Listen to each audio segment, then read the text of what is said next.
नमस्कार साथियों, मेरे पॉडकास्ट चैनल अपना अलीसरगढ़ में आप सभी का पुनः स्वागत है। आज के सत्र में हमारी मेहमान है महिमा यादव।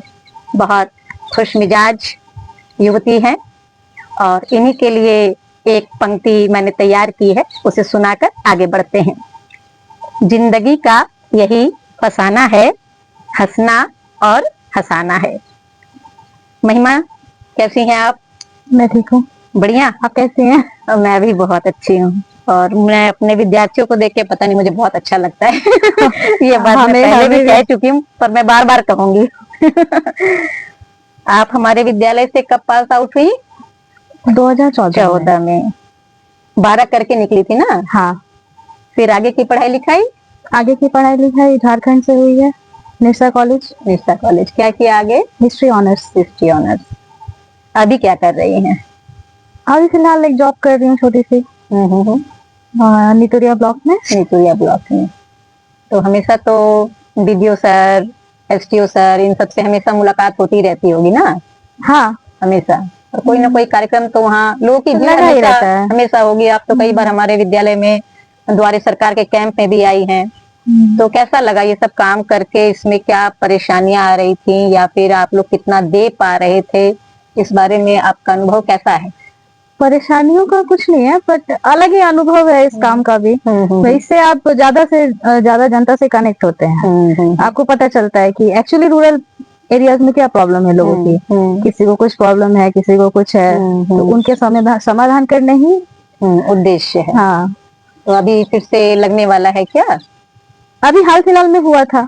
हमारे स्कूल तो नहीं आए थे आप लोग? नहीं, ये ब्लॉक में ही हुआ था। ब्लॉक में ही हुआ था। अच्छा, ठीक। आपको यह जो नौकरी मिली है नितुरिया ब्लॉक ऑफिस में, कंप्यूटर ऑपरेटर की मिली है। तो नियुक्ति किस आधार पर हुई? कोई परीक्षा, लिखित परीक्षा हुई थी? इसके लिए आपने क्या तैयारी की थी? ये हुई थी हमारी कोरोना के टाइम पे, और एक लिखित परीक्षा थी और एक मौखिक थी। अच्छा। उसके बाद इंटरव्यू था। अच्छा। डॉक्यूमेंट वेरिफिकेशन से तब जाकर नौकरी हुई। तो क्या क्या उस वक्त योग्यता मांग रहे थे इस नौकरी के लिए? इसके लिए था कि आपको कंप्यूटर में नॉलेज होना चाहिए, अच्छी खासी नॉलेज चाहिए। डिप्लोमा है तो और भी बढ़िया है। और 12th बेसिस पर भी था, ग्रेजुएशन बेसिस पर भी था। तो आपका किस बेसिस पर हुआ है? मेरा ग्रेजुएशन पर। बढ़िया बढ़िया। फर्स्ट सैलरी का क्या किया आपने? पापा को दे दिया। पापा को दे दिया, मम्मी को नहीं दिया? नहीं। वो भी मम्मी लेती नहीं है। अच्छा, मम्मी वो भी पापा को ही देती है। अच्छा। तो हेड ऑफिस में ही जमा हो गया। अच्छा अच्छा, बढ़िया बढ़िया। नहीं, ज्यादातर लोग कहते हैं मैं फर्स्ट सैलरी अपनी माँ को दूंगा, इसलिए मैं पूछी ये बात। और अपने परिवार के बारे में बताएं। परिवार में कौन कौन है, कौन क्या कर रहे हैं? परिवार में माता जी, पिताजी, एक छोटी बहन है, छोटे भाई हैं। भाई और बहन दोनों ही डिप्लोमा से इंजीनियरिंग करके अभी सेटल हैं। एक उड़ीसा में है और एक गुजरात में है। उनकी अभी हाल फिलहाल में ज्वाइनिंग हुई है। बहुत बढ़िया, बहुत बढ़िया। ये बातें मैं इसलिए कह रही हूँ, पूछ रही हूँ, बहुत सारे लोगों के मन में ये भावना रहती है कि हिंदी माध्यम से पढ़ करके भविष्य बनाने में बहुत असुविधा होती है। पर हमारे सामने एक ही परिवार के एक तो हमारे सामने मौजूद हैं और इनके भाई, इनकी बहन सब हमारे ही विद्यालय के छात्र रहे हैं और आज सभी कहीं ना कहीं सेट हो गए हैं, अपनी रोजी रोटी कमाने योग्य हो गए हैं। तो बस ये सारी बातें मैं इसीलिए इनसे पूछ रही हूँ, आप तक पहुंचा रही हूँ कि लोगों को भरोसा रहे कि हाँ, शिक्षा हासिल करना ज्यादा महत्वपूर्ण है। भाषा की जो प्रमुखता है, उसकी महत्ता है, वो द्वितीय चीज है, सेकेंडरी चीज है। ये मैं कहना चाह रही थी। भविष्य की योजनाएं महिमा जी कुछ बना रही हैं? योजनाएं बनती हैं, बिगड़ती हैं, वो सब परिस्थितियों पर है। जब जैसे सिचुएशन है वैसे योजना। सब कुछ अगर आपके नियंत्रण में आ जाए, ऐसा होता नहीं है, मैं एक काल्पनिक स्थिति दे रही हूँ, सब कुछ आपके नियंत्रण में आ जाए तो क्या करना चाहेंगे? तो जाहिर सी बात है कि अपने लिए एक अच्छा भविष्य चाहूंगी। हाँ हाँ। पर होता नहीं है। वो अलग बात है। हम जैसे चाहेंगे वैसे मिलता कहाँ है। हाँ। नहीं, फिर भी कहाँ अपने आप को देखना चाह रही? इसी जॉब में और प्रमोशन इत्यादि देख रही हैं या कोई और क्षेत्र सोच रही हैं? सोचने पर तो कोई रोक टोक नहीं है, सोचने का तो हम सोच ही सकते हैं। हाँ, सोचा तो है कि पत्रकारिता से मैं कर लूं। बहुत उसके बाद उसमें अगर भविष्य बना सकूं तो अच्छा रहेगा। बहुत बढ़िया, बहुत बढ़िया। पत्रकारिता एक ट्रेंडिंग कैरियर ऑप्शन है आज के समय में, काफी चैलेंजिंग भी है। पर हमारे इलाके में बीसलगढ़, पारबेलिया, आसनसोल, ये सब जो इलाका है, यहाँ पर लड़कियां इस क्षेत्र में जाने का भी नहीं सोचती हैं। तो आपको इधर जाने का ख्याल कैसे आया? कोई आपके आइकन हैं, कोई आदर्श हैं, किनको देखकर ऐसा आप सोच रही हैं? नहीं, ऐसा अपने कोई आप ही? आइकन आदर्श नहीं है अभी जो चल रहा है देश में, तो सोचा थोड़ा सा हम भी ट्राई करें। अच्छा अच्छा, बढ़िया बढ़िया। अपने शौक बताएं। शौक बहुत सारे हैं, थोड़ा थोड़ा सब कर लेती हूँ। थोड़ा थोड़ा सब कर लेते हैं, मतलब हर फन मौला है, ऑलराउंडर हैं। तब भी बताएं क्या क्या करती हैं? जब जैसा फ्री टाइम रहा, जैसा मूड रहा, कभी मूड हुआ तो एम्ब्रॉयडरी कर ली, कभी मूड हुआ तो कुकिंग कर ली। तो मूड पे डिपेंड करता है। अच्छा अच्छा। जैसे अभी मूड था मेरा, मैं नदी में बैठी थोड़ी देर, पर हुआ नहीं। अच्छा अच्छा अच्छा, मतलब मूडियल हैं। हाँ, बढ़िया, सब कुछ मूड पे है। सब कुछ मूड पर है। ठीक, ऐसा भी स्वभाव बहुतों का होता है। मान लीजिए आप देश के प्रधानमंत्री बन गए, तो आप इसके लिए सबसे पहले क्या करना चाहेंगे? सवाल थोड़ा मुश्किल है। कोशिश कीजिए जवाब देने की। नहीं, अगर ऐसे सीरियसली बोलूं तो ऑब्वियस है कि अभी जो देश में हालात है, उस हिसाब से जो सबसे ज्यादा जरूरी है हमारे देश में वो एजुकेशन सिस्टम, उसको ठीक करना। और जो सेकेंडरी जो सबसे बड़ी प्रॉब्लम है हमारे देश की, तो वो है घूसखोरी। अच्छा, हर काम के लिए सर थोड़ा सा लील दे दे के कर दीजिए। हर जगह है ये, थोड़ा सा ले दे के हो जाएगा, एडजस्ट हो जाएगा। तो ये सारी चीजें अगर कंट्रोल हो जाए तो हमारा देश शायद बहुत आगे जाएगा। और ऐसे अगर मजाक में बोले तो भाई, देश अपना है, जो चाहे करो, जहाँ चाहे उड़ के जाओ।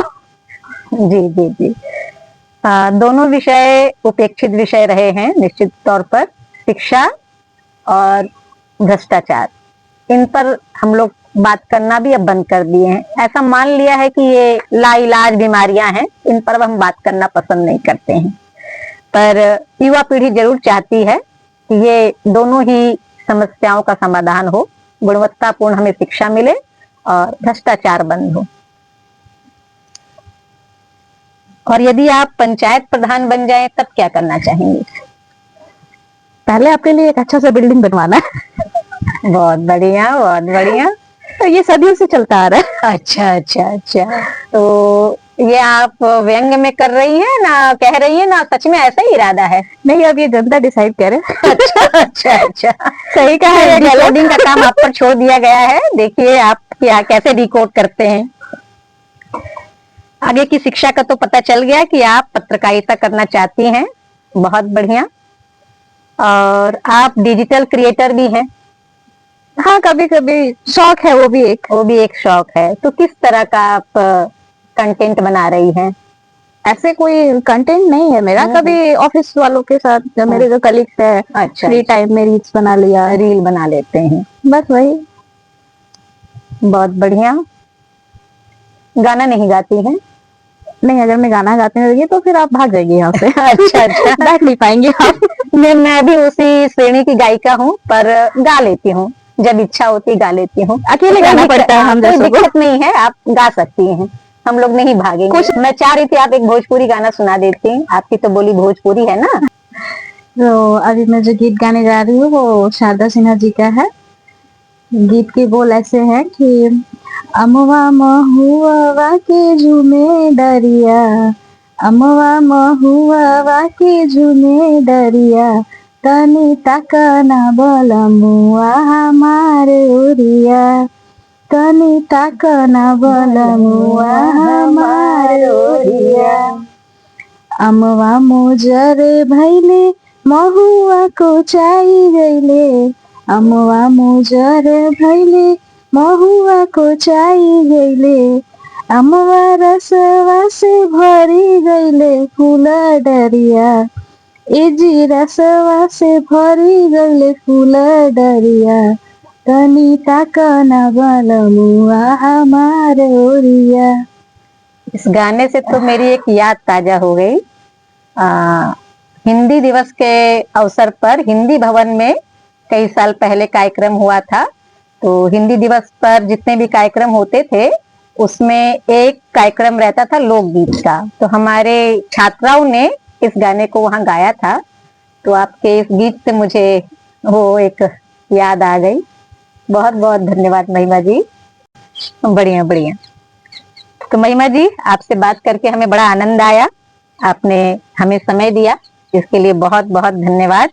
और मैं चाहूंगी कि आप अपनी पढ़ाई लिखाई, है ना, ये फिर से शुरू करें और पत्रकारिता में आगे बढ़ना चाह रही हैं। तो मेरी बहुत शुभकामना है, ईश्वर से मेरी प्रार्थना है आप इस दिशा में आगे बढ़ें। और अगली बैठक में हम आपसे भोजपुरी गीत भी सुने और एक पत्रकार से हमारी बातचीत हो। जरूर। और मैं चाहूंगी कि अगला इंटरव्यू हमारा भोजपुरी में ही हो। आपके सवाल हिंदी में रहेंगे। ये तो हमारे लिए भी चुनौती बन गई। मुझे भोजपुरी सीखनी पड़ेगी, इसका मतलब। मैं सिखा दूंगी आपको। Okay okay. महिमा जी की इच्छा है कि अगली बार जब हमारी बैठक हो तो मैं भोजपुरी में सवाल करूं, वो भोजपुरी में जवाब देंगी। तो पहले मैं सीख लूं उससे। महिमा जी, आपका स्वागत है, इसे भोजपुरी में कैसे कहेंगे? हाँ, नमस्कार। हमारे पॉडकास्ट चैनल में राउत स्वागत बा। नमस्कार, हमार पॉडकास्ट चैनल में रउआ राउत स्वागत बा। राउत स्वागत बा। दर्शकों, कैसी रही मेरी कोशिश? अति उत्तम। बहुत बढ़िया। प्रयास रहेगा, नया सीखने के लिए मैं हमेशा तैयार हूँ। बहुत बहुत धन्यवाद महिमा। दर्शकों, आज की बातचीत समाप्त करते हैं। आप सबका बहुत बहुत धन्यवाद। सरल रहिए, खुश रहिए।